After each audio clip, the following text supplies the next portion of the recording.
Bonjour, je suis Monsieur Faux-Alain Love René, concepteur développeur informatique, développeur logiciel, ancien étudiant de la faculté de droit et de sciences économiques de l'Université d'Orléans, dans le Loiret, en France. Aujourd'hui, dans le cadre du cours d'économie générale, nous allons étudier la crise des subprimes et la titrisation. L'idée des banques américaines était au départ simple: inventer des crédits immobiliers destinés aux ménages les plus modestes et ouvrir un marché juteux. Le taux d'intérêt bas et la hausse continue des prix de l'immobilier devaient limiter des risques. Les contrats étaient stipulés sur les bases de taux variables. Si les taux venaient à augmenter, les mensualités de remboursement auraient également augmenté.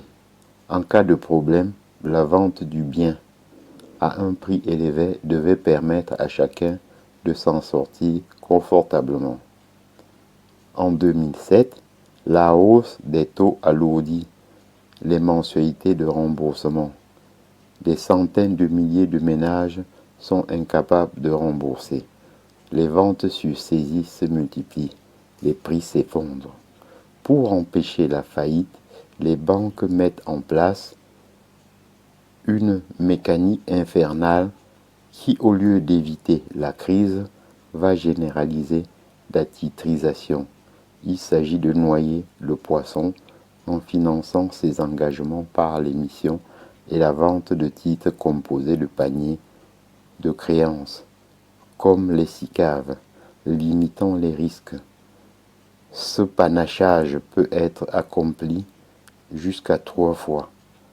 On a ainsi des paniers de créances, CDO, Collateralized Debt Obligation. Ces titres se sont vendus en masse à travers le monde. Ils avaient un avantage: des rendements d'autant plus élevés qu'ils étaient risqués. Ce risque, croyait-on, était neutralisé par la composition mathématiquement sophistiquée de CDO. Au bout du compte, les banques étaient elles-mêmes incapables de connaître la valeur réelle de leurs créances.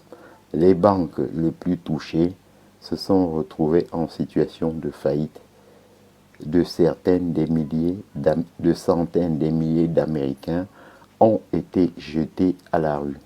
Et le système monétaire mondial s'est exposé à une catastrophe inconnue depuis 1929, entraînant l'effondrement du crédit, l'implosion du système bancaire et la déflation. L'intervention massive des banques centrales a évité le pire, mais les pertes des banques dépassent les 1000 milliards de dollars. Ainsi, j'en ai donc terminé avec la crise des subprimes et la titrisation. Je vous en remercie. Bonjour, je suis